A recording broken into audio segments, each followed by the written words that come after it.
Winner chicken dinner. I don't know. That's what I've been thinking about. Like, every time I hear the name of the leaker. The leaker. That sounds like a new show on NBC. It might as well be at this point. I mean, there's plenty to go around, plenty of material. Yeah, there is. Winner chicken dinner. No, I don't understand. How is your name Reality Winner? What is that? Is there like millennials? I have no idea. Is this a new movement how of that names? happens? And could you have had a more appropriate name to be the person caught stealing the document to leak it to the press? Reality Winner. I don't understand. All right, this is Beyond Reason Radio. No, time out. Who names their kid Reality? I don't know. Maybe did she change it on her own? I don't think so. I don't think so. I'll have to check that out. Maybe she did. But then who changes their name to Reality? Yeah, that's true. And I don't even know anyone with the last name of Winner. All right. Can I introduce the show now? Is that okay with you? Go ahead. Okay, good. This is Beyond Reason Radio. I'm your host, Michael Yaffee, the voice of reason in a world that is beyond reason. And we have special guest producer tonight, Paul. So he's going to be our producer on Tuesday nights. We are on till 10 p.m., 8 to 10 p.m. if you're listening to the live show here on News Radio 102.5 WFLA. And by the way, if you're listening to the live show, you can call 407-916-5400 or text to 23680. We're on Facebook Live. You can send me a friend request on Facebook. Follow me on Twitter at Beyond Reason R. And listen to the podcast anywhere podcasts are available. Okay, got all that in. No excuse not to listen. I'm going to get to the whole Reality Winner chicken dinner thing later because that's just Beyond Reason. I might comment a little bit on this whole Jeff Sessions kerfuffle. I'm calling it a kerfuffle. It's not a kafefe? Maybe that's what kafefe means. Yeah. Oh. The Jeff Sessions kafefe. Jeez. Even House of Cards could not come up with kafefe. You know. Even the show House of Cards cannot come up with that. No, but I'm reading the headlines today, and they're talking about how Trump has been furious at Jeff Sessions for recusing himself from that investigation, which happened like weeks ago. And apparently it's still a thing.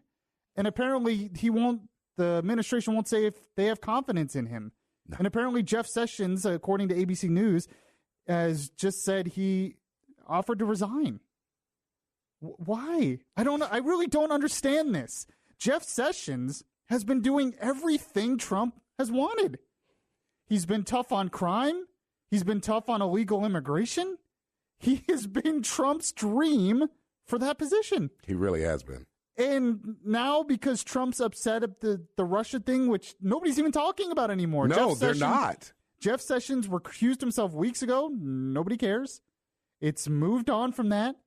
And this is still a thing? And that was I don't understand. That was the thing that I always said about the special counsel. I said, once you issue the special counsel, it's going to die as a story because now everybody's gotten what they quote unquote wanted. Yeah. And there's not really anything to talk about. Well, but I think you just came up. The special counsel came out even later than the Jeff Sessions thing. I think you just came up with the perfect tagline for 2017. 2017, I just don't understand any of this.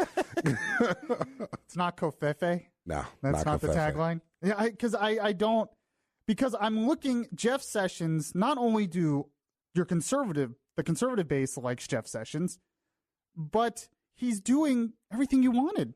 Everything. He's been exactly what your administration has promoted, and yet you're going to throw him under the bus? I seriously don't understand it. I think it's one of the dumbest moves Trump's made. You already know somebody has to go under the bus, though.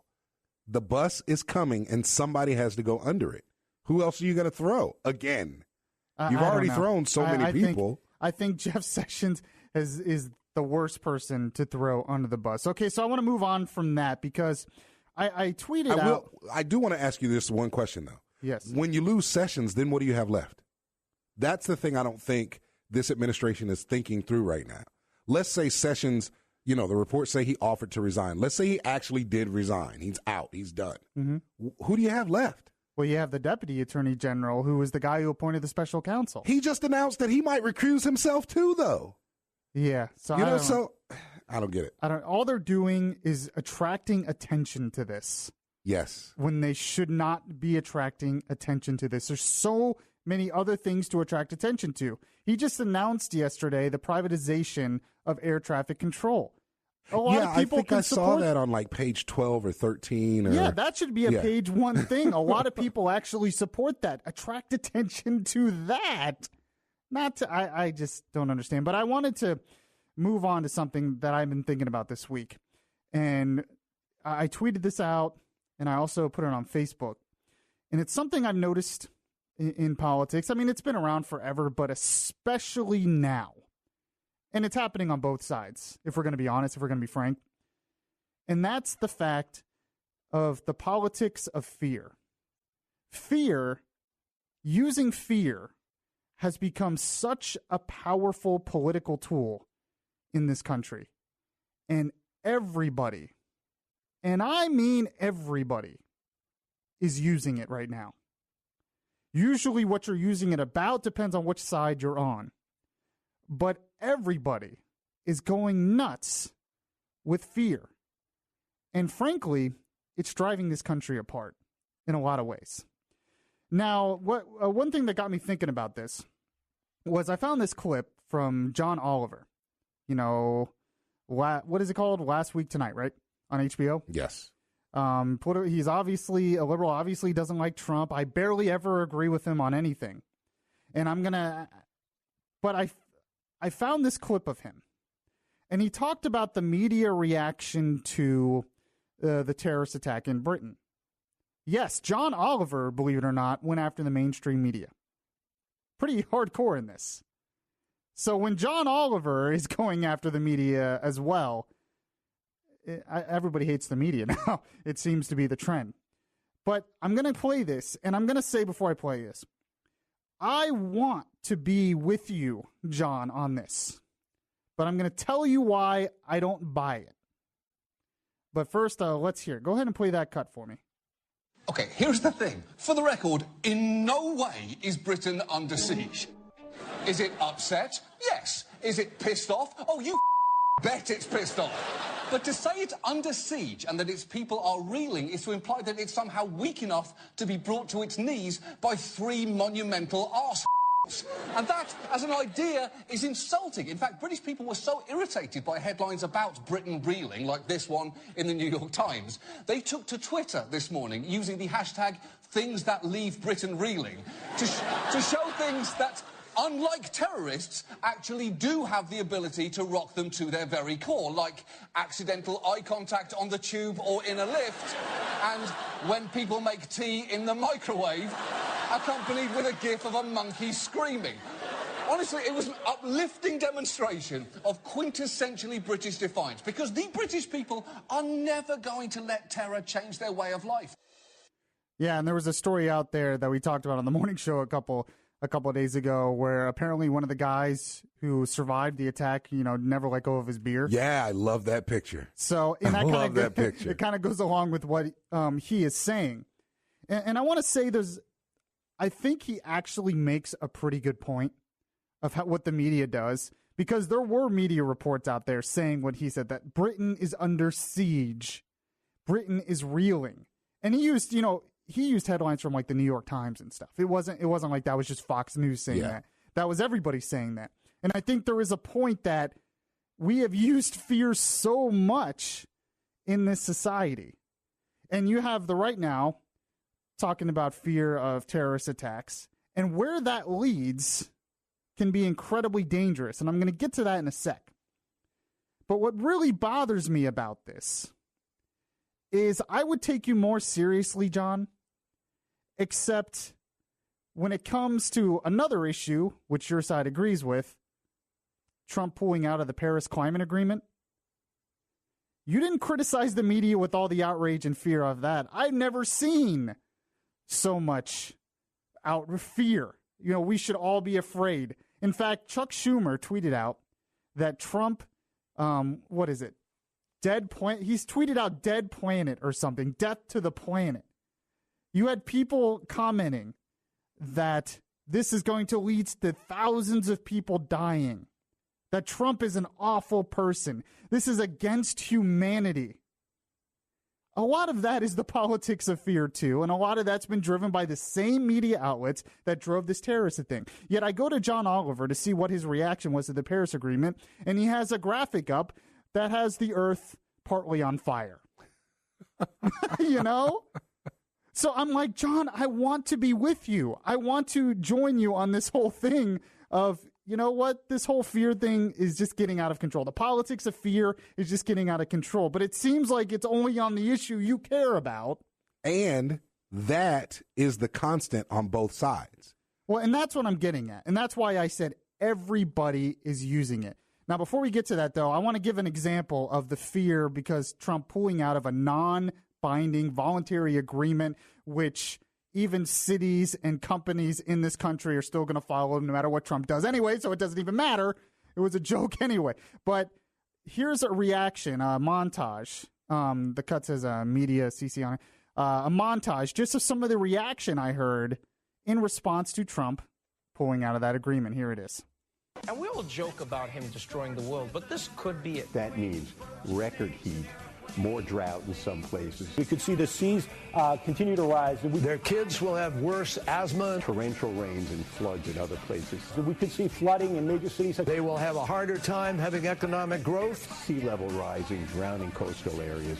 Deadlier heat waves would be more abundant. Droughts and floods. Coal sludge back into rivers and lakes. We'd see droughts, wildfires. How tens of thousands of people die annually. Mass extinction in the natural world. This was a fault on the part of Donald Trump against humanity. Sea level rise is happening. That's a scientific fact. And this man is wrecking the planet. Low-lying countries such as the Marshall Islands would disappear entirely. The world will be a mess. Donald Trump may have doomed the planet.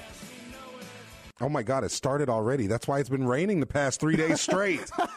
From the moment he pulled out of the Paris Accord, it's been raining, Mike. Well, yeah, but there was a drought before that, and we were told. Oh, okay. No. We were told that was because of global warming, and now it's raining, and we're going to be told that's because of global warming. But, I mean, forget about the debate on climate change. I just want to talk about the alarmism that I'm seeing there. And that, by the way, I got that from the Free Beacon. They had a montage on that. It was really interesting. And that wasn't even all of it. There was a MSNBC host who said, you know, Trump is a terrible man. We should be outraged at this. But when I hear that Trump has been against he is against humanity there. And what was one of the other ones? You know, the world would be a mess. What's his name from The Daily Show said, you know, we joke about What's his name? We joke about him destroying the planet. Well, this could actually do it or something like that. It's just the hyperbole that's been going around in this country for the better part of the last 4 to 8 years, you know? And it just gets worse and worse and worse. Yeah. I think a lot of it's since 9/11. From Donald Trump hates black, or not Donald Trump, from George Bush hates black people to death panels to the Republicans want to kill your children to all of it. It's just out of hand, man. I think it is. And it really got me thinking this week. And especially when I saw someone like John Oliver and I play that cut and I'm like, you know what? You make a lot of sense. I think we should be concerned about terrorism, especially, you know, when you send your kids to a concert and they could be blown up afterwards. I think we should definitely be concerned. And I'm actually, in the next segment, I'm going to talk about how we address that and everything. But I think there is a point to be made that we have turned it into such a fear thing. And what worries me is where that leads. Because you have the Prime Minister of Britain now. And I have cuts here, actually, I believe, of Prime Minister Theresa May. 2 cuts. Talking about where this leads, and where this leads based on the politics of fear is extremely worrisome to me. And if you think this can't happen here, it kind of already did with the NSA surveillance, going way beyond terrorism. There's absolute proof that the NSA surveillance has gone way beyond, you know, keeping us safe for terrorism, and I'm going to get to that later in this hour. And when you have Republicans and Democrats agreeing with that, by the way. But this is what Theresa May said this week in response to the response to the terrorist attack. This should concern any freedom-loving person. This is what she said. I mean longer prison sentences for those convicted of terrorist offences. I mean making it easier for the authorities to deport foreign terrorist suspects back to their own country. And I mean doing more to restrict the freedom and movements of terrorist suspects when we have enough evidence to know they are a threat, but not enough evidence to prosecute them in full in court. And if our human rights laws stop us from doing it, we'll change the laws so we can do it. Think about the last thing she just said there. If our human rights laws prevent us from doing this, we will change the laws to do it. And I even heard... And people are, yay! Yeah. I even heard somebody they were on CNN today talking about somewhat of the same thing, because they were talking about Omar Mateen, the Pulse shooter. Yes. And they were talking about how, they had surveillance on him, they followed him, but then he didn't do anything. So they had to let him go, And then they were saying, well, we should be able to just pick him up anyway. Yeah, and there's people calling for that. That's not what we do. That's not what we do. So, there was someone calling for that. And a lot of people on the right, and there's a part of me that understands that you want to go after the terrorists. But once you start down the road of saying we're going to give up human rights laws and we're going to round people up because they're on a quote-unquote watch list, there's always this part of me that's skeptical of government power. Yes. And that part of me, I want to fight terrorism. I want to fight radical Islam. But there's also a part of me that understands that big government giving them too much power can be just as dangerous, if not more dangerous. And then Theresa May, right after the attack, go ahead and play cut two. She called for this as well. Sorry. We cannot allow this ideology the safe space it needs to breathe. Yet that is precisely what the internet and the big companies that provide internet-based services provide. We need to work with allied democratic governments to reach international agreements that regulate cyberspace to prevent the spread of extremist and terrorism planning. And we need to do everything we can at home to reduce the risks of extremism online. So now we have calls for government regulating speech. That's what it is, speech. Yep. On the internet, out of this fear. Once you open that door, you're opening Pandora's box. And when I talk about the NSA stuff, the NSA surveillance started based on, well, we have to keep track of terrorists, right? So why are we surveilling the Russian ambassador? What does that have to do with terrorism? Nothing. Why are we have surveillance of congressmen talking to foreign diplomats? Has nothing to do with terrorism. Once you go down this road, it's dangerous, and it's all based on the politics of fear. There was an American once who said, give me liberty or give me death. I don't want to give up my liberty for this. Now, fighting terrorism, we do have to be smart, and we have to understand what we have to do next. So I want to talk about that in the next segment. You can call 407-916-5400. This is Beyond Reason Radio. I'm your host, Michael Yaffee. We'll be right back. You know what's beyond reason? Yaffee is now on YouTube. Go to YouTube now and just search Beyond Reason Radio. Your voice of truth in a world of fake news. Beyond Reason Radio continues right now. Yes, welcome back to the show, everyone. This is Orlando Smart Talk Radio, Beyond Reason Radio. If you have any comments on anything we've been talking about, you can call 407-916-5400 or text to 23680, or you can send me a tweet at Beyond Reason R. We're on until 10 p.m. tonight. If you miss any of the show, check out the podcast anywhere podcasts are available. You'll want to stay with us through the next hour because we're going to talk about culture a little bit. I say we talk about faith, culture, and politics in this show. In the next hour, we're going to talk, I've talked about it before on the show, but there's a great article on this, the future of the church in this country. It's a big issue of mine that I've addressed many times, so we're going to get to that in the next hour. Plus, we're going to talk about the next generation and how we've basically screwed them up for for the future of this country. So that'll be a lot of fun. So we'll talk about that as well. But I want to get back to the whole terrorism angle. And then in the next half hour, by the way, I want to get into the latest with the NSA surveillance, which is just ridiculous. It's just gotten totally ridiculous. You don't have enough time to talk about everything you want to talk about. Yeah, I know exactly. You were right about that. I always have to get rid of stuff. Yeah. In this show, we could do 4 or 5 hours easy. Exactly, but I found there seems to be a competing line here on how to fight terrorism, and I'm finally starting to see a lot of leaders in the West wake up and realize that this is, in a lot of ways, a battle of ideas. A lot of ways, war against an ideology. You know, I actually heard Theresa May in her speech say we have to understand that military and security and defenses alone cannot fight terrorism. That we have to fight the radical ideology, what she called Islamist extremism, as well. And we have to change minds.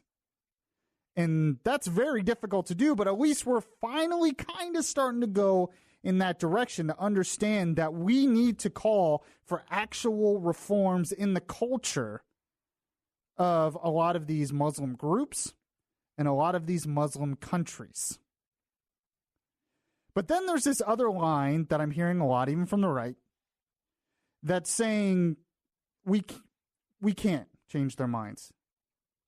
We can't fight an ideological war. They're never going to change, is what I keep hearing. Yeah, those are the same people that used words like savages back in the day. Well, yeah, maybe, but I mean, they're just saying it's not going to change. And I found this cut from David Limbaugh, who's actually I really like him. I really respect him. His writings are good. He actually has a couple books, Christian books, on making the case that Christ was real and said he was, and really great Christian books. But he was on the Dana show on The Blaze, and he made a comment about this. And I have to say I completely disagree with him. And, well, let's play it, and then I'll react to it. Go ahead and play that Limbaugh cut for me, Paul. Muslims have been killing people through terrorist acts forever, and they've spread their influence and their hegemony by force, by the sword. Christianity never did that, except for very isolated situations. But even if you have a Reformation, let's accept the premise. Even in the Christian Reformation, did that end the Catholic Church? Or is the Catholic Church still very prominent? So you have a big Reformation in Islam. You've still got 50% that don't reform. How many are terrorists? What percentage of the billions of Muslims out there are prone to terrorism, are willing to commit? It's absurd to talk about a reformation. You're not going to stop extremism through some reformation, and you're not going to force people out of their murderous beliefs. So why are we playing these games? We cannot do this through niceness and by kindness. We're not. Poverty isn't causing jihad. Right. Being critical of Muslims isn't causing jihad. Their ideology is causing it. So we have to fight them like we're fighting a war. Okay, here's the thing. And he actually contradicts himself a little bit there. In the first part, he talks about how we're not going to convince them through a Muslim reformation. You have Muslim leaders out there calling for a reformation, moderate Muslims who are trying to reach out to these radical communities and these radical countries and change the culture there. And we should support them because what they're doing is very brave. Because, yes, you have maybe 1% that are terrorists, but you have a large percent that maybe sympathize with terrorism, and then you have a large percent, just look at Saudi Arabia, that believe in things like Sharia law and not, being against women's rights and stuff like that. So it is a problem. So you have to go to those countries and fight the ideological war, kind of like what we did with the Soviet Union and communism in the world. So he says, well, that's not possible. It can't happen. Islam is always spread by the sword. He's right in some cases that in the beginning of Islam, Muhammad was as much a conqueror as anything. He did spread it by military action. But then at the end of it, he admits, at the end of the comment there, he admits it's an ideological war. And he admits it's about the ideology.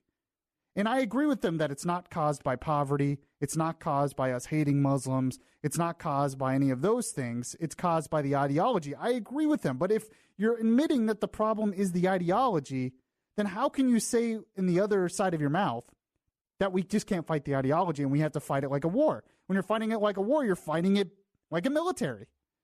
But you can't fight this like a usual war because who do you fight?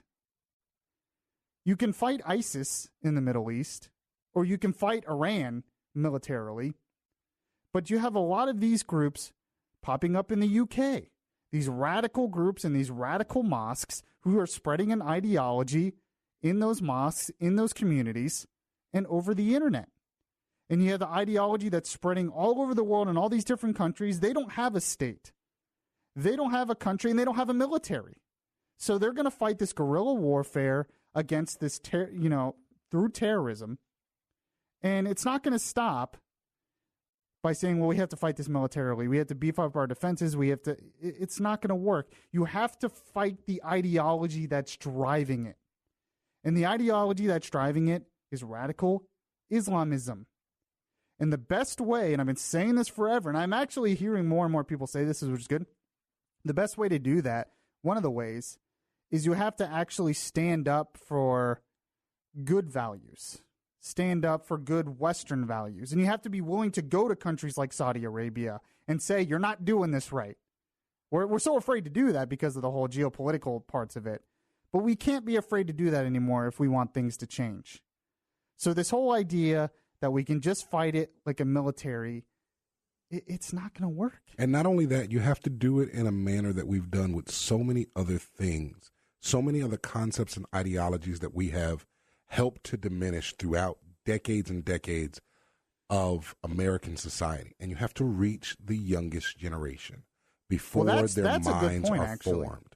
And when you begin to reach the youngest generation before their minds are formed, before they have it set in their brains that these people are bad people, and you begin to teach them the I don't even want to call it Western culture, but you begin to teach them the civility and the goodness of world culture. You know what I mean? Mm-hmm. And it's then that you begin to change the ideology.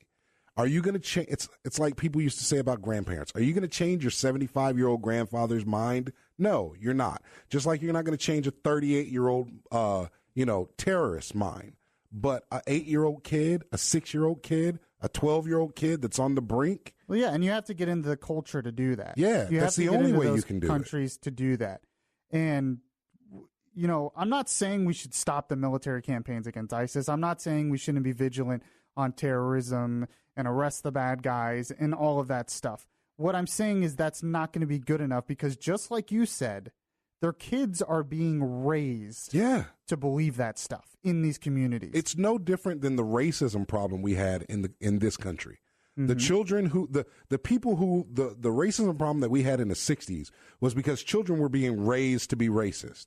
They were being raised to hate somebody for the color of their skin. And they were being raised to think of somebody as inferior because of the color of their skin. And as we begin to break that down in our youngest generation, as our schools and our teachers began to teach a different method and a different way to our youngest generation, that began to dissipate. And the same thing applies here. Yeah, and I will say this.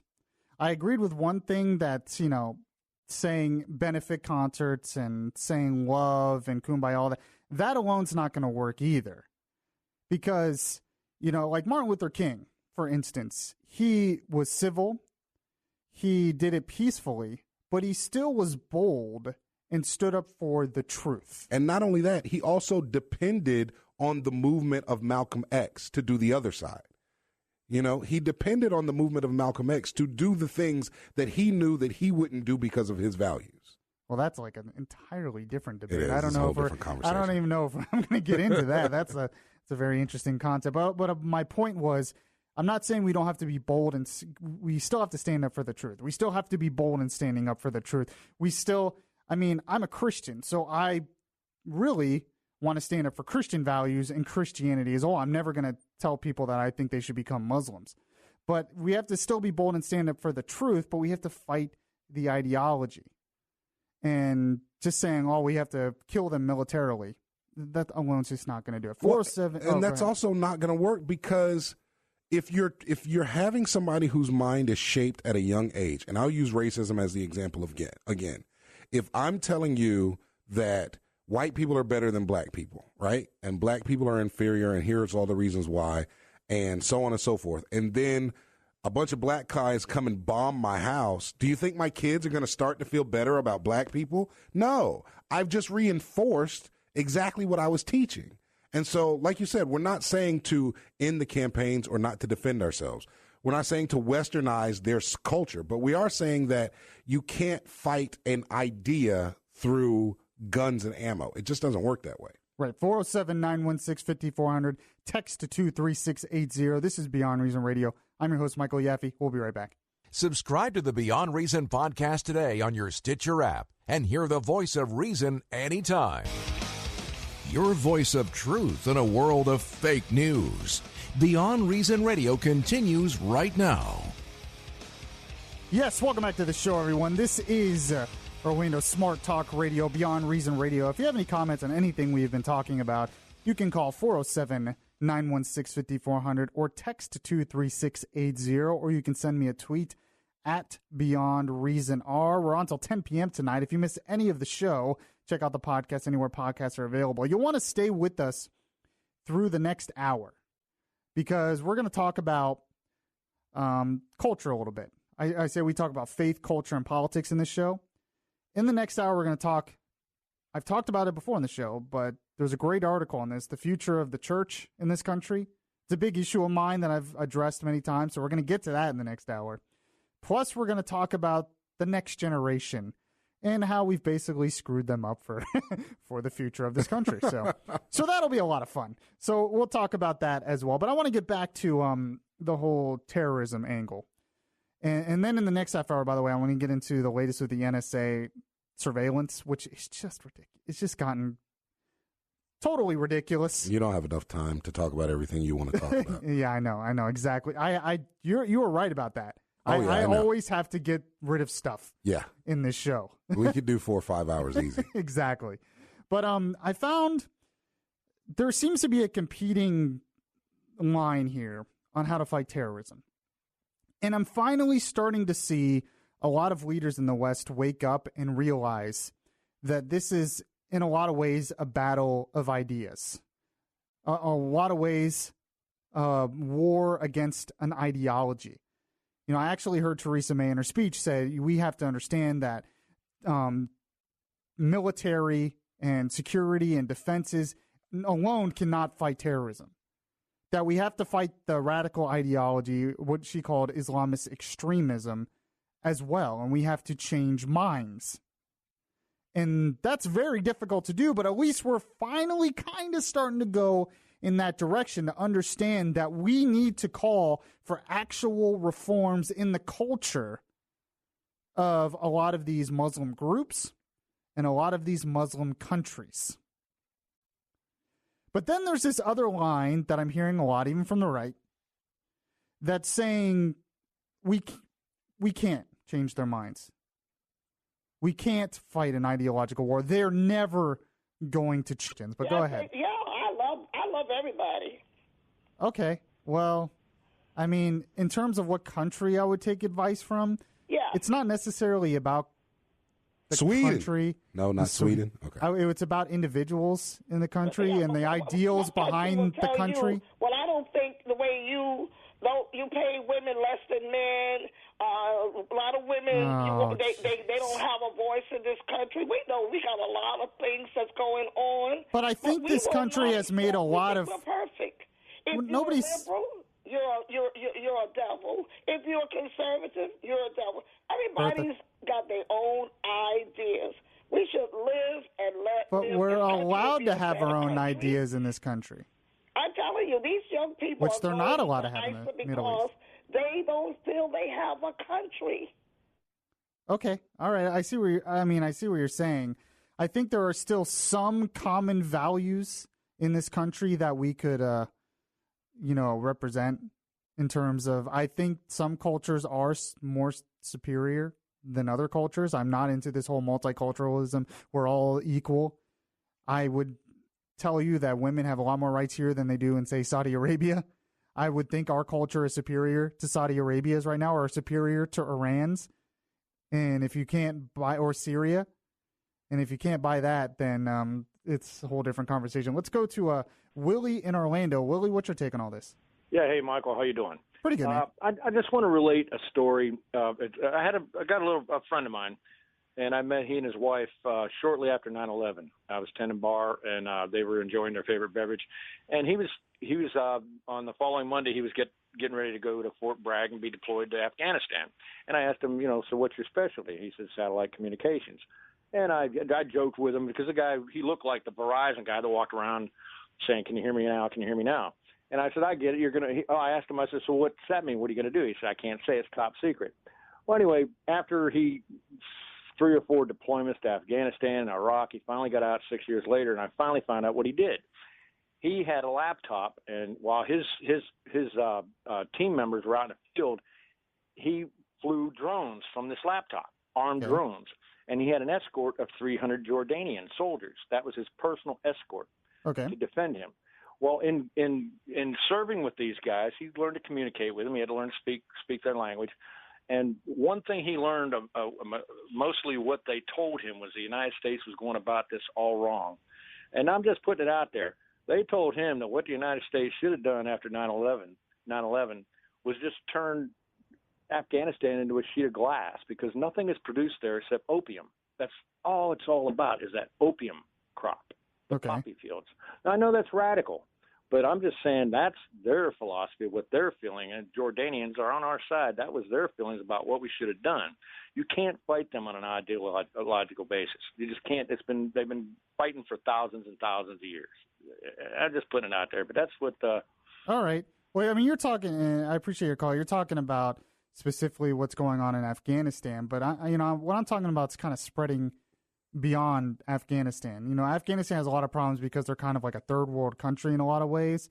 But I'm talking about the ideology, through Saudi Arabia, where they spread it through Wahhabism, and then they fund those Wahhabist groups, fund groups in other countries.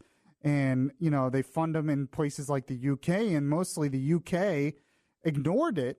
People in the UK did because they didn't want to offend them. It's the whole multicultural thing. I was just talking about birthday. Who's to say we're superior? So we don't want to fight against them because we didn't want to offend them. And I guess that's what I'm talking about is, in terms of some of these areas in specific countries, you might have a point, but I'm talking about the ideology that is spread like a cancer throughout the world. And in all these different countries, in Middle Eastern countries, even in Jordan, they have issues with this. And I'm saying we have to fight the ideology, but I'm not saying we give up the military as well. I'm going to tell people that you're saying we give up the military. You're just going to tell people that? No. I'm not an isolationist. 407-916-5400. Text to 23680. This is Beyond Reason Radio. I'm your host, Michael Yaffee. We'll be right back. Listen to the latest episodes of Beyond Reason. Download the podcast at Spreaker.com. The place where we talk faith, culture, and politics. Beyond Reason Radio continues. So an issue that I have been talking about on this show for a while now that nobody seems to want to address, but to me is actually the serious problem, because when it comes to the NSA leaking this, or the NSA surveillance, the focus is on, what did Michael Flynn say to the Russians? Or the focus is on who unmasked them and who's doing. Did the Obama administration do this for political reasons? And some of that, some of that's warranted. I'm not saying that, but my problem with all of this is, to me, and nobody's willing to say this, it seems like, except Rand Paul. So Rand Paul is actually our voice of reason of the day. He's been our voice of reason a lot lately, but he's a voice of reason on this usually. So I'm going to play some audio from him for the voice of reason of the day. Did I mention I wrote him in? Yes. Okay. Yes, just checking. I know. And you keep loving that. But in terms of this spying, one thing that nobody is saying that to me needs to be said is no one else concerned with the fact that there's just too much spying, period? A lot of this could be legal, and a lot of it probably is legal, but why are we doing it? And, I have audio here from Lindsey Graham, of all people. Not a big Trump guy. He supported Trump on some things. He's a Republican. He supports the NSA, a lot of the NSA spying. But he came out a few days ago and said this. Play the audio for me, Paul. I have reason to believe that a conversation that I had was picked up with some foreign leader or some foreign person, and somebody requested that my conversation be unmasked. I've been told that by people in the intelligence community. All I can say is that there are 1,950 collections on American citizens talking to people that were foreign agents being surveilled either by the CIA, the FBI, or the NSA. Here's the concern. Did the people in the Obama administration listen into these conversations? Was there a politicizing of the intelligence gathering process? So what I want to know, of the 1,950 incidental collections on American citizens, how many of them involve presidential candidates, members of Congress from either party, and if these conversations were unmasked, who made the request? Because I want to know everything there is about unmasking, how it works, and who requested unmasking of conversations between foreign people and American members of Congress.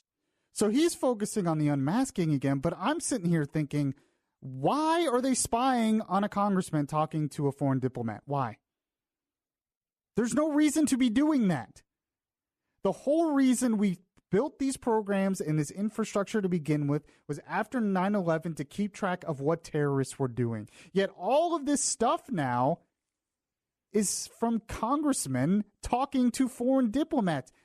And he's saying, well, we have to figure out if the Obama administration was doing this for political reasons. I'm saying we need to get rid of a lot of this infrastructure in the first place so no one can do it for political reasons. But you knew where it was going to go. It's the old adage of big government. Growing the government is not just about welfare and Medicare and Medicaid and Social Security. Growing the government also includes aspects like this. And I remember you talking about this way back in the day about how, it was back when they were renewing the Patriot Act, and they were talking about renewing the Patriot Act. And I remember you talking about how these different things that we are, as May said in London, alienating our human rights for the sake of defending ourselves. You know what I'm saying? And now this spying thing has gone above and beyond what everybody said it was going to be. You know the old adage, if you're not doing anything wrong, you don't have anything to worry about. That's not how the government works, man. That's just not how it works. Because what foreign diplomat is going to want to talk to a congressman now? Knowing that their conversations are being recorded. Absolutely. And how are we going to get any kind of policy done? And of course things are going to be leaked because there's so much spying. And none of this has anything to do with terrorism. None of it. Nope. So why are we doing it? We shouldn't be doing it is the point. But it also goes into, and you're right, we shouldn't be doing it. It's way too much. But it's like I said, it goes into overreaching large government. It's a friend of mine, Phil Russo, he said this years ago on a different radio program a long time ago. And he said, the next president starts at the previous president's floor as their floor, not their ceiling. It's their floor. Well, yeah, you're talking about precedent and all that stuff. So, unfortunately for Paul, we're not going to get to the Rand Paul cut. No, we're not. We're just out of time. It happens every time. But we have one more hour to go. In the next hour, I really want to focus on the culture, because I think talking about the culture is just as important as talking about all this political stuff. And so you'll definitely want to stay tuned for that. This is Beyond Reason Radio. I'm your host, Michael Yaffee. We'll be right back. I couldn't sleep, I had to listen.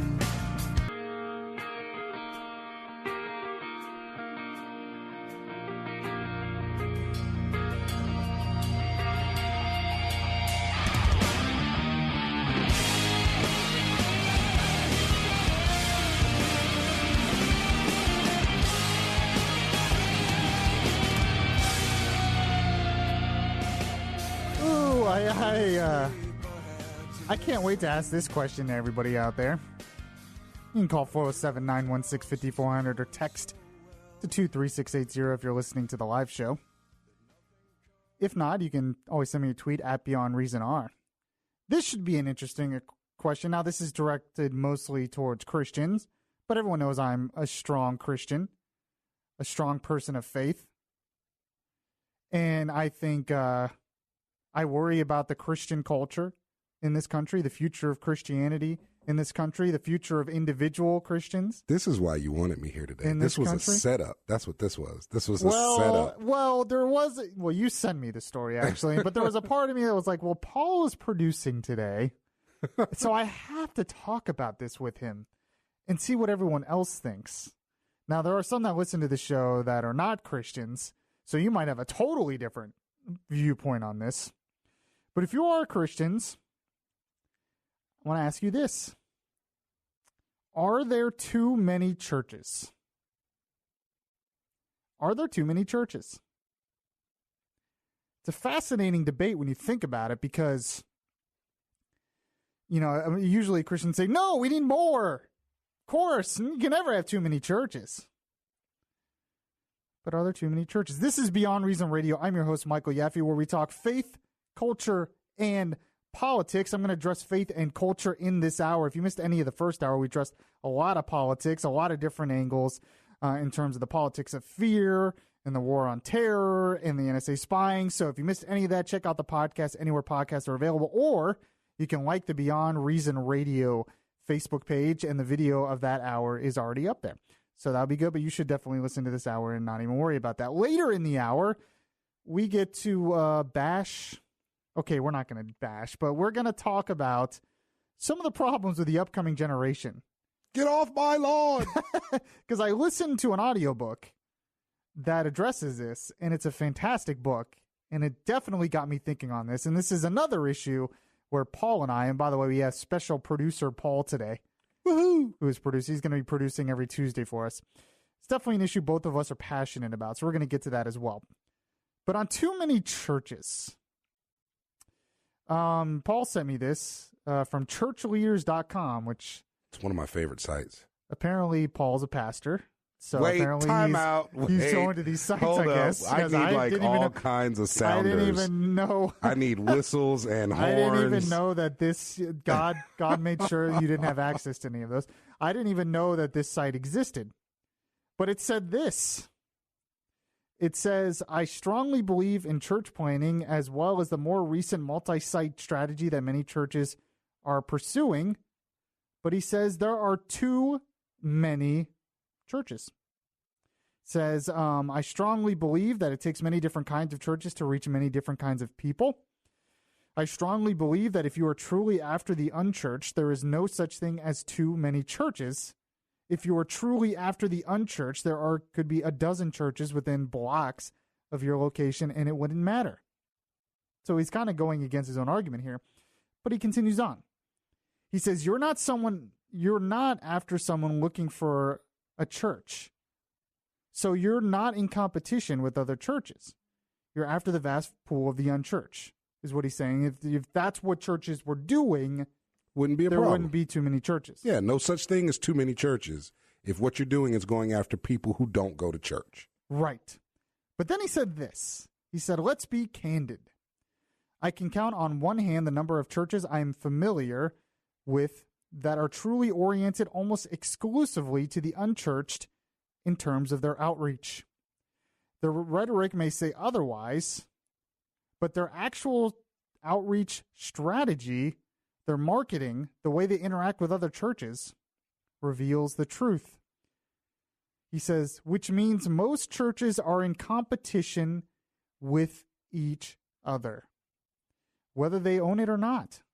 They are largely growing through transfer growth, and if that's how you're growing, you're in competition with other churches.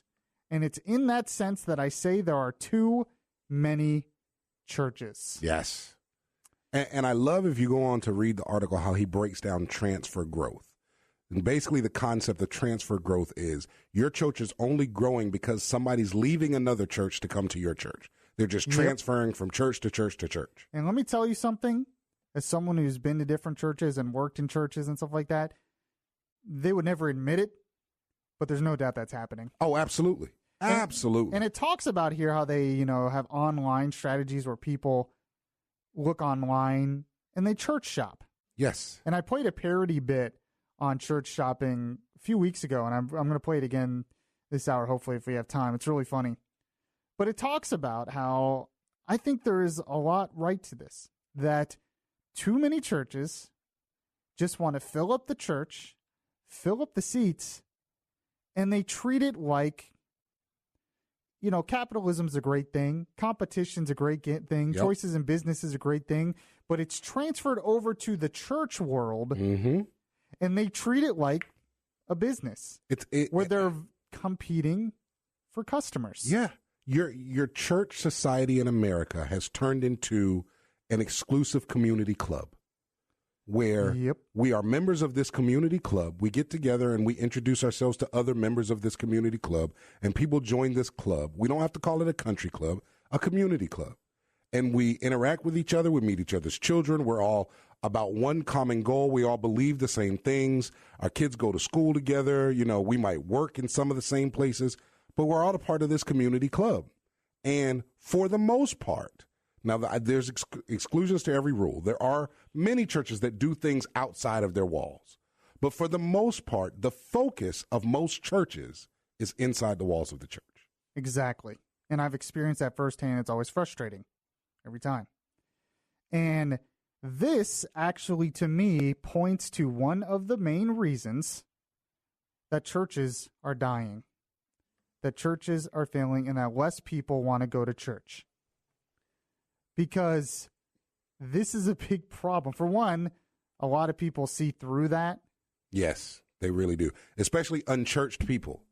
They see through it so well. You have a larger portion of the population now that doesn't go to church. Yes. It's growing. Oh, yeah. And frankly, that's our pop culture's fault. And we have problems in our pop culture. But it's also our church's fault. But that's what I'm getting at. That means the church needs to step up and branch outside of the walls and try to reach those unchurched people. Absolutely. The church now, and maybe they've been spoiled for so long in this country because most everyone went to church for years and years and years. But now a lot of people aren't. And in order for these churches to survive, they are not going to be able to survive on transfer growth anymore. They are not going to be able to survive on families growth anymore. They are going to have to reach the unchurched people. And really, isn't that their responsibility anyway? And I take it from me personally, and I know you and I have had a lot of conversations like this. But for me, I'm a strategy church guy, right? I think of church as a strategy. And so I wish that churches in a town, in a community, in a city would pair up and specialize. And therefore, your transfer growth actually turns into growth. So you have a certain segment of churches that focus on healing and deliverance. And so when you first get saved, we send you there. That's the place you go first. And you get healed and delivered. And then this second set of churches, these next 20 or 30 churches, they focus on discipleship and development. And so once you've been at the healing and deliverance church for 3, 4, 5 years, however long it takes, then you move to the discipleship and growth church. And then once you've been there for 4 or 5 years, then you move to the outreach church and the church that's really outside trying to make an impact to get more people into church number 1, the healing and deliverance church.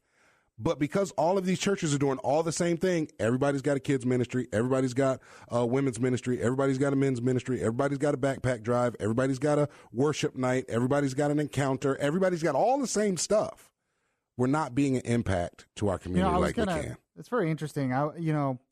I think that could work, although I would still want them all connected. And actually references in this article, well, a little bit, not really, about how you have one churches and they kind of almost syndicate out to other areas, I guess. Mm-hmm. But I would still want all those churches connected in somehow because I think it's important. The community aspect is important. Absolutely. So even if you're a beginner, you shouldn't be separated from the not more at all. experience. Yeah. We need that. So I think that would definitely be a part of it. But I see what you're saying in that every church, it's just, I've thought about this a lot when you see 2 different churches right next door to each other. Yeah. And they're basically both doing the same thing. And now you have the problem with the denominations and all that stuff too. And then you're wondering, like, why is that? And you know that people in those churches, they're competing off transfer growth. Yet there's thousands of people in the area that are not going to any church. Any church at all.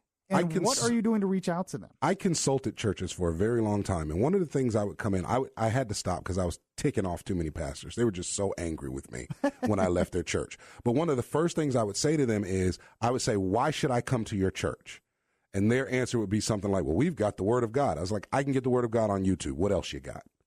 Yeah. You know, and the church in America is not thinking like that. They think they have something that people can get no place else. You know, but instead of, like you said, reaching out to the unchurched, they're depending on, well, I've got the Word of God that people who know God want to have, so they should just come here to get it because I present it in a way that they like. I play the music they like. I preach how they like. They should come get it from me, you know? And I used to consult churches and be like, you need to do something different. You need to do something to reach out to these people who are not going to church, because that's the only way you're going to actually fulfill the commission that you were commanded to fulfill. And the reason why I'm talking about this now and bringing this up now, and especially on a show like this, because this isn't just a church show or anything like that. This is a show where we talk news, culture, politics, stuff like that, is I believe Christianity and the church is a foundational part of this culture. And we see the breakdown in different parts of our culture, especially in the pop culture, and then we see the problem, say, with our kids. And one of the solutions to that and these problems in our culture has to be Christians and churches standing up for the truth. I'm saying they have to stand up for the truth and all this. That's another thing a lot of them don't do. They try to be like the pop culture. Yep, they become spiritual. Yeah, they try to be, well, just in anything. They think, oh, well, we changed the music, or we look flashy, or we have a flashy website, or we're not going to say this part of the Bible because it might offend them. You're absolutely right. So they try to be like the culture, and that's not going to work. The church has a responsibility, especially now with the breakdown in a lot of things in our culture, to step up and to really reach people. I was reading an article that a woman wrote. It was really more of a letter, but it was an article that a letter that she allowed a website to publish. And she was I think the name of the article is Why I Don't Care About Your Coffee Bar in Your Church, or something like that. Yeah. And she was saying how when her husband died from cancer after battling for 3 years and being paralyzed for a few months, she couldn't care less what color the lights in the church were. She couldn't care less what kind of coffee the church served. She couldn't care less how contemporary the music was. She couldn't care less how much they had spent on the stage or what kind of graphics they had or how big the screen was. She wanted to hear about the everlasting power of Christ, and she wasn't getting it. Yeah, and that is exactly right. The word, you talk about the everlasting power of Christ, the word of God, the sword of the Spirit, is powerful and can reach people. People keep wondering, why aren't millennials going to church? Why aren't young people going to church? What's the next generation going to look like? And I'm telling you, you can reach them. It is possible. But you have to try. You have to step up. You have to get outside of the walls. And you have to actually, like I said, try to reach the unchurched and reach your community. And frankly, our country's counting on you. Really. 407-916-5400. Text to 23680. I have a little funny bit that I'm going to play from a guy by the name of John Chris. He's a comedian out there, a Christian comedian who I played it a few weeks ago, and I'll play it again, where it's kind of a parody of a reality show called Church Hunters, instead of House Hunters. So we're going to play that because it's really fun. It kind of goes along with what we're doing. This is Beyond Reason Radio. I'm your host, Michael Yaffee. We'll be right back. It would be beyond reason not to listen to Yaffee on your TuneIn Radio app. Download the app today and search Beyond Reason Radio. The conscience in your ear telling you the difference between right and wrong. Yaffee is back on the air. Oh, wait until we get into some good stuff in the next half hour where we talk about the next generation, because I'm listening to the audiobook, almost done, by Senator Ben Sasse.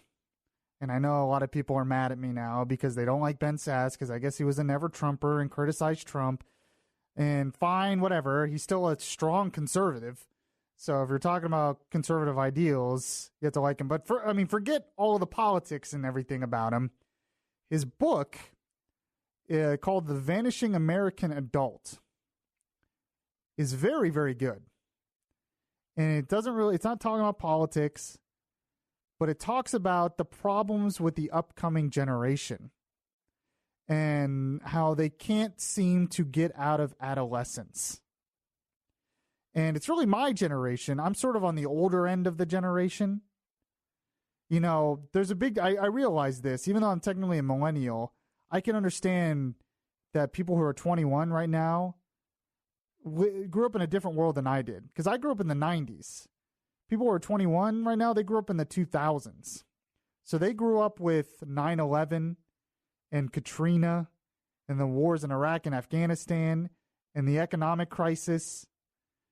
So they didn't have the good 90s like I did. So it's just a different, and, you know, smartphones and the internet and all that stuff. So even though I'm technically in the same generation, there's a big difference there. But we'll get to what he talks about in perpetual adolescence and how we're not raising people to become adults. And it's very good.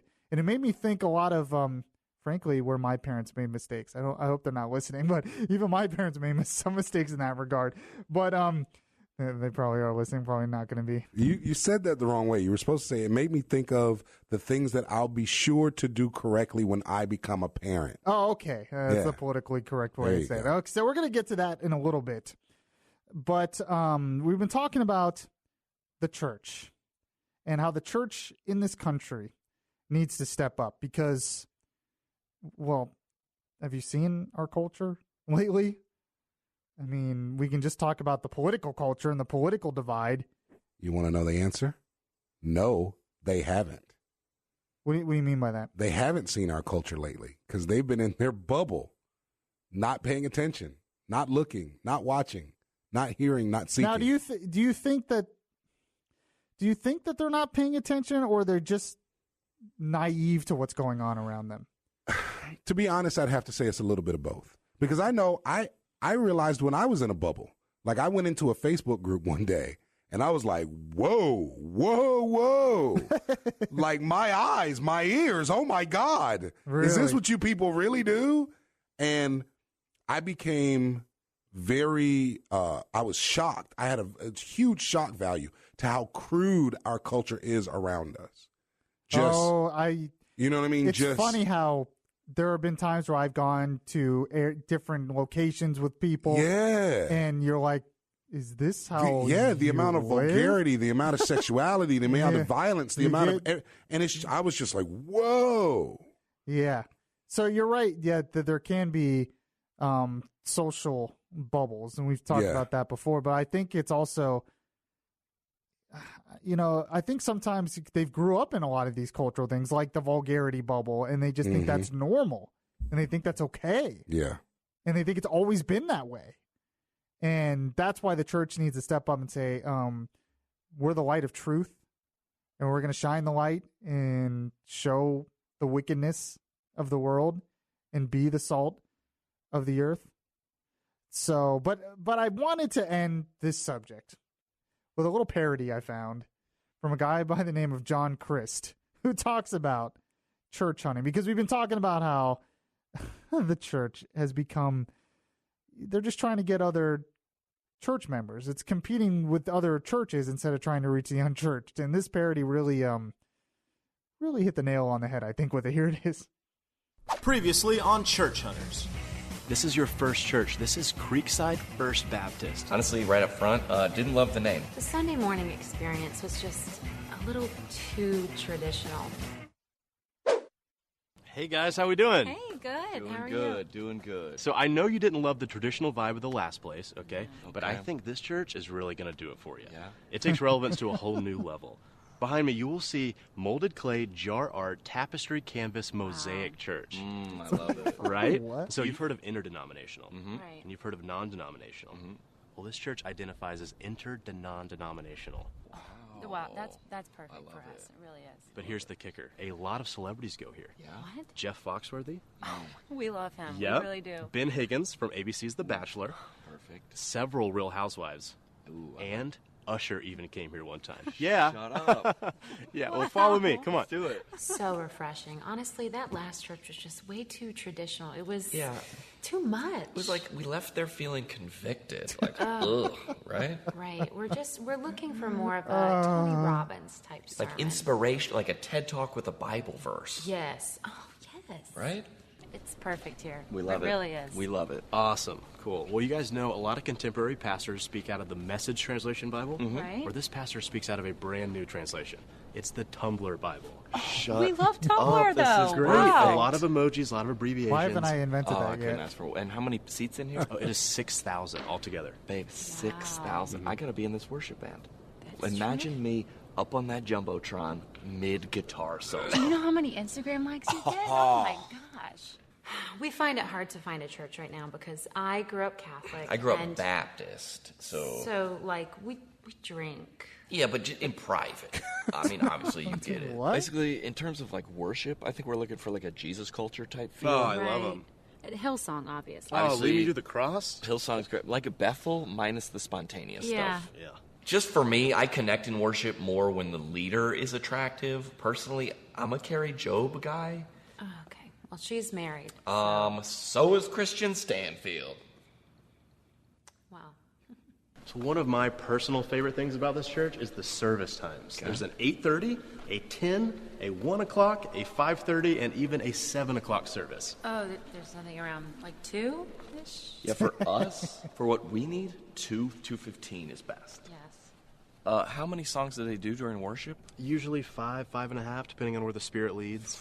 Oh, Wow, babe, is that a lot? Well, if that's too much for you, they have a program here called the Worship Assist Program. Okay. So if you ever get tired during worship, an intern will come out and just hold your arms up. You just keep worshiping the King of Glory. Just like that. I love it. You can still look super spiritual. And my arms get so tired from yoga. Same.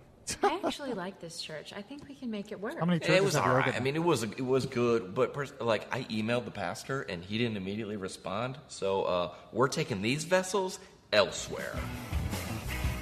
And it's funny, you think about like, oh, nobody thinks about church like that. But how many people will go to a church and see a church and be like the guy was talking about being in the band. And so you might not say in your mind, oh, I can get a whole bunch of Instagram likes. But you will say in your mind, oh, I can really advance in this church. Uh-huh. And I can go far. Same concept. Oh, I mean, come on. Everyone's laughing because they've done it. They go and they're Especially like, oh, I the don't worship like the songs music part. here. Yeah. 5 songs? Ooh, that's a lot. What, you don't have a yoga program here? Oh, man. Oh, I can't go here now. Church yoga. I'm telling you, community club, man. Community club. Yeah. You got your kids' night, right? You got your old people's night. You got your men's night. You got your women's night. You got your family day. And, you know, the problem with that is you get the church bubble. You talked about bubbles. Yeah. You get the church bubble where you're in the church bubble and there's all these unchurched people out there and you're not reaching them. Not at all. You Not have at your all. community club and you kind of look down on everyone outside of that club. Yep, sure do. And that's not your job as a Christian. And then you go and you volunteer somewhere on Thanksgiving and Easter, and, you know, you hand out brown paper bags for homeless people one day. You do a backpack drive. You collect some socks, blah, blah, blah, and you're good. Yep. Exactly right. 407-916-5400.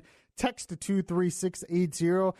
We're going to get to another part of the culture that has to do with the next generation and how they're a bunch of wusses and how they're not adults. And it's a little concerning, especially from what I'm reading in this book. But I specifically wanted to talk to Paul about this because I don't have any children. You know, I've worked, I've been a youth pastor once, and I noticed some things in terms of the next generation, but you have real life example because you're a dad. I've got on-job training. So it should be very interesting. This is Beyond Reason Radio. I'm your host, Michael Yaffee. We'll be right back. If you heart Beyond Reason Radio, listen to the Beyond Reason Radio podcast on iHeartRadio. Just download the iHeartRadio app and search Beyond Reason Radio.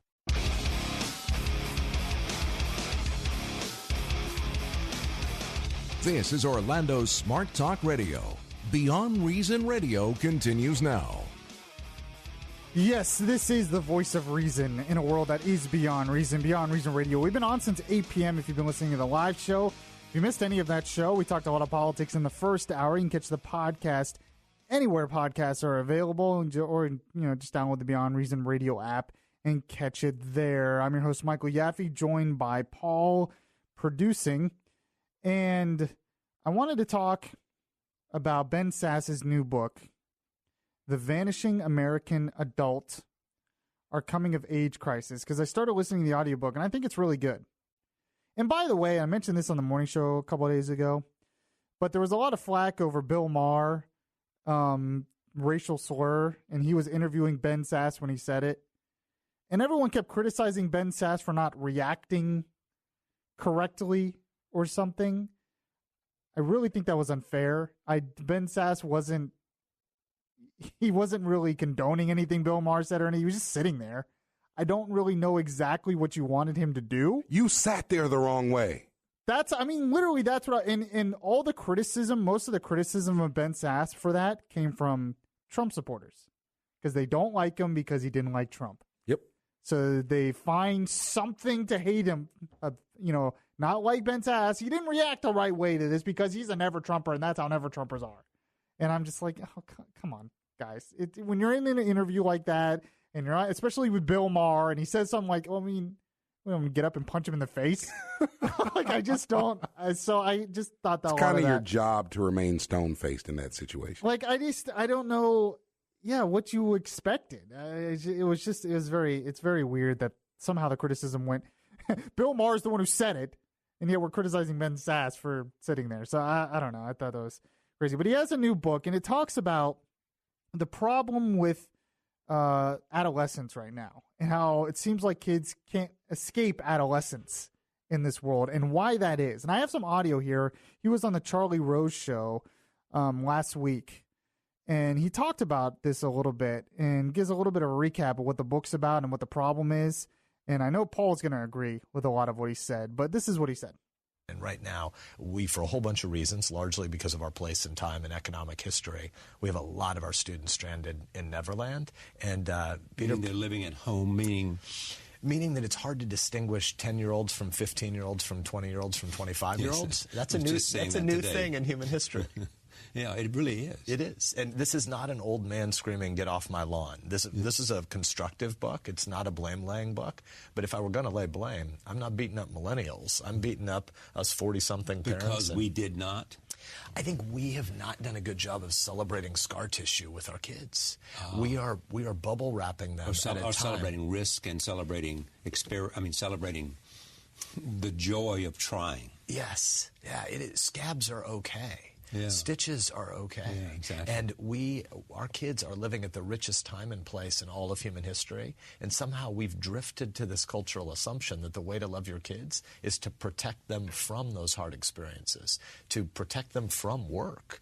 And I think parents who love their kids and think about it a lot, I think there's a burgeoning movement of parents in the country who are really worried about the way we're raising our kids. So he talks, a couple of points he made, and I know you're like, you were just waiting to comment. I brought in a special host. Yes, special co-host. I brought in a special co-host because because he said something in the very beginning that I identified with so prevalently. So I'm going to ask my special co-host real quick. Maya's 13. Maya, where does your father tell you that you live in your brain? What's the name of that place? What's the name of the place? I tell you, you live where? Like in your heart? No, in your head. When you're out, spaced out, where are you living? La La Land. La La Land. That's where you live, La La Land. And he said Neverland. Neverland, right. Yeah. And I've said it so much, she knows exactly what I'm talking about. Where do you live? La La Land. La La Land. Thank you, my special host. And so what do you address? Thanks, Maya. Poor Maya.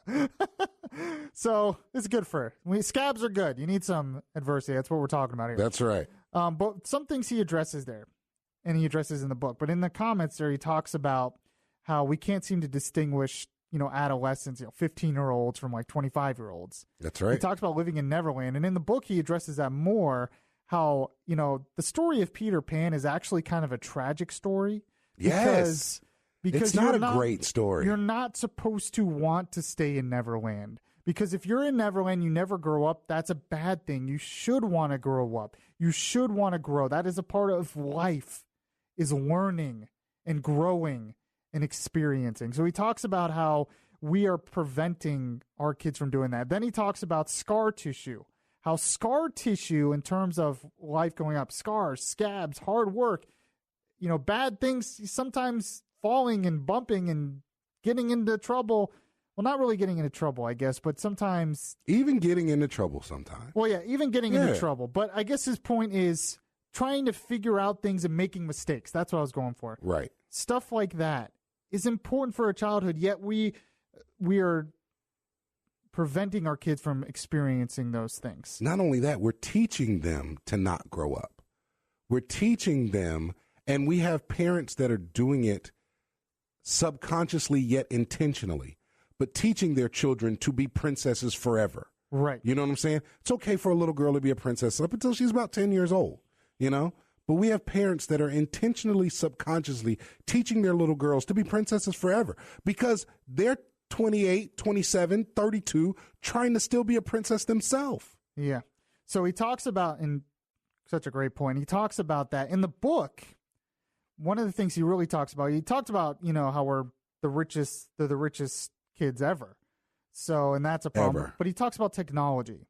And he talks about how too many kids, and this is the parents' fault, have become, because of new technology, because everything is available at their fingertips and at their phone, they've become passive to things. They don't want to actively figure out things. They don't want to actively pursue things. They don't want to actively go out, make mistakes, guess and check, because they just have things come to them. And he talks about how, videos, it just comes to them. Now they can get a car. It just comes to them. If they want to figure out an answer, they just ask Google, and it just comes to them. And there's not really any real study, any real research. That has to come with reading books. They've become passive where they just get stuck in their screens, and they just kind of let things happen. And he's saying that's growing into when they become adulthood. And he gave an example of when he started becoming a president of a college, there was a group that started decorating a Christmas tree at this college, group of teenagers. And this story got me so good. Yeah. Go ahead. And he said they got about halfway up, and then they stopped. And he said, why didn't you finish decorating the tree all the way to the top? Oh, we couldn't reach that far. And he's like, did no one think of getting a ladder? Did no one think of finding a ladder? A step stool? Stand on each other's back? Anything? To finish the job? No, because it wasn't immediately available in front of them. They just thought it was over and the job was done. But it wasn't done. And I think the book's really good. And I think there's so many aspects that I've even learned for myself, especially with the age of the smartphone. One, they're passive, but two, parents need to, the kid always has the smartphone there so they can call their parent at any time, the cell phone. So if they you ever have have a no problem, idea how huge of a battle this was for me, because I fought my mother about this for my daughter. So this was grandparent versus parent. And she was determined that my daughter needed a phone. And I kept saying, why does she need a phone? And she said, in case there's an emergency. And I said, but I lived my whole life without a phone when there were emergencies. And I also was like, and where is my 10-year-old, 11-year-old, 12-year-old? That's how old she was when we were having this discussion argument. Where is my 10-year-old, 11-year-old, 12-year-old daughter ever going to be where there is not an adult in reach of a phone? Yeah. Why must every child have a phone in case of an emergency? And, I'm not against new technology. And I'm not even against a kid maybe having a phone in case of an emergency. But what's happening is the parent's always there. So the kid has a problem, they call the parent just figures it out for them. That's right. And that's where the issue comes in. Because you have to allow the kid to figure out stuff on his or her own. And that's not happening. And you're right. I've noticed even with her, every time a question pops in her mind, the first thing she does is ask me for the answer. And she legitimately expects me to give her the answer. And regularly I'll be like, go find out. Yeah. Like, go figure it out. Go look it up. Go grab a book. Go try something. Go figure it out. I remember I told you about one time she was putting rice in the microwave to heat it up. She goes, how long do I heat it up for? I said, figure it out. Put it in there. Turn it on. When it's done, if it's not hot yet, put it back in there for longer. This is how you learn how long it takes to heat up rice that's been in the refrigerator in the microwave. Yeah. And he talked, but parents don't want to take the time. They don't want their kids to struggle. And the struggle is important. He goes over some solutions in the book as well. And one of the solutions that really caught me was travel.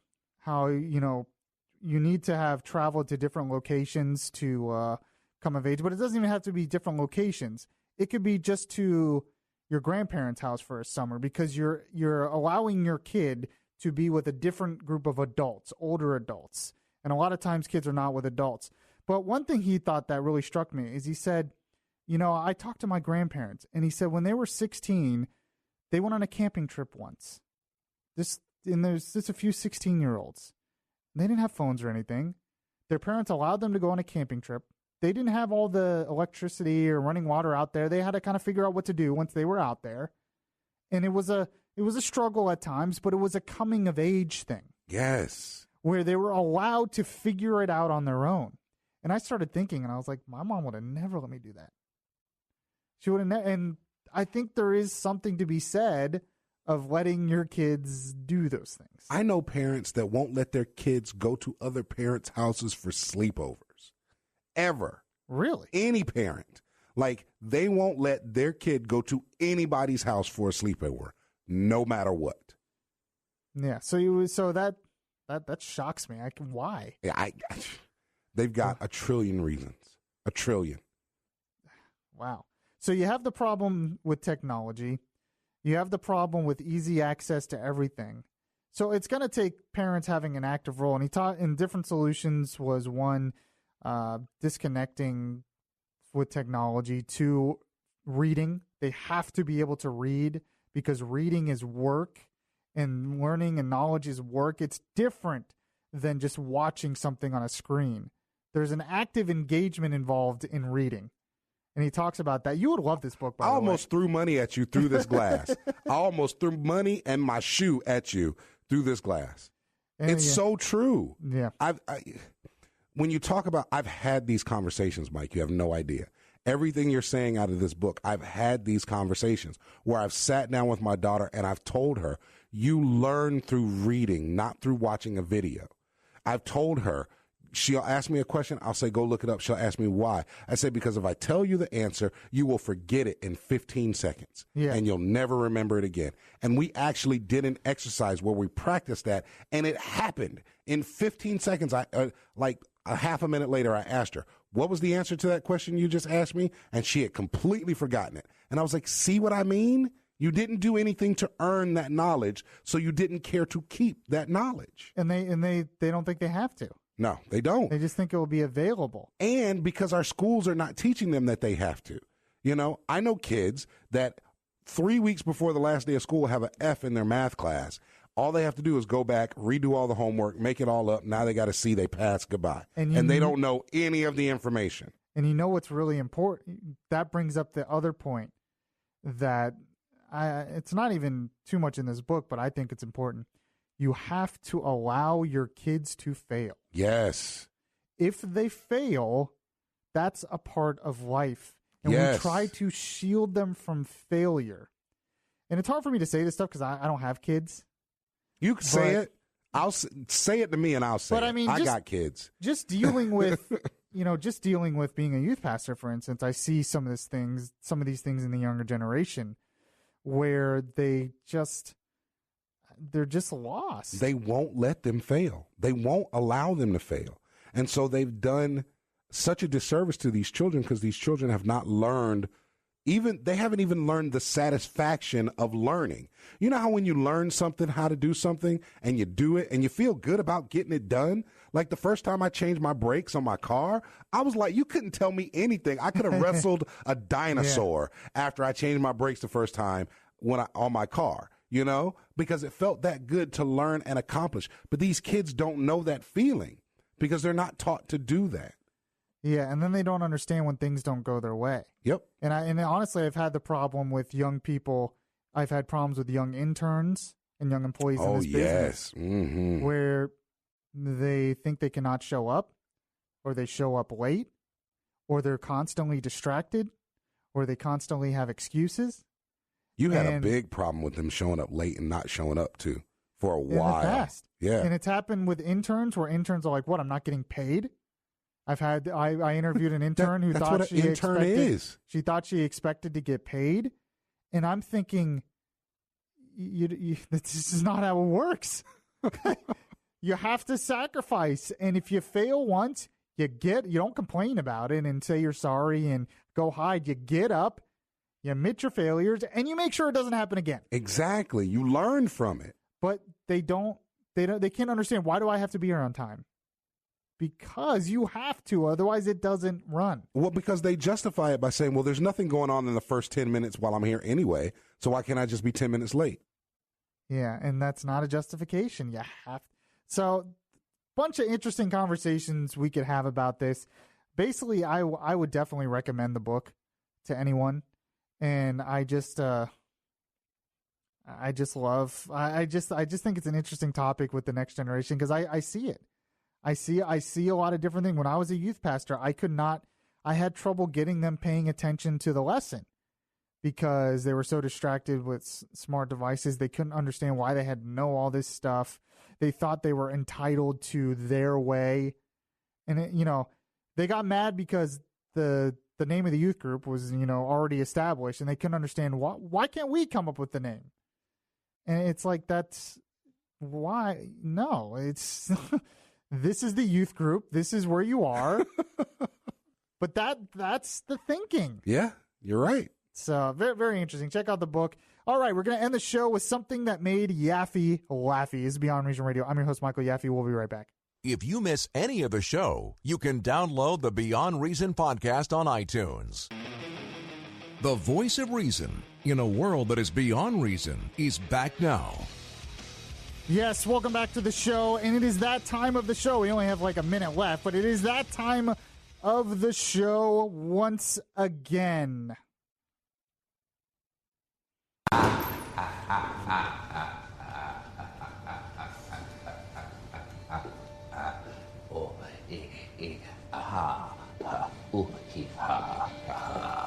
Yes, it is time for something that made Yaffee laughy. I know, I love that laugh track. So I found this from a parody blog, but I thought it was hilarious because it was too true. Here's the headline of it. ISIS condemns Kathy Griffin for cultural appropriation. Oh, that's fantastic. It's obviously a parody because Kathy Griffin, they're upset at her because she stole from their culture. She stole their bit. So they're upset at Kathy for cultural appropriation. All right, if you miss any of the show, make sure to check out the podcast anywhere podcasts are available. We had talked about a lot of different things.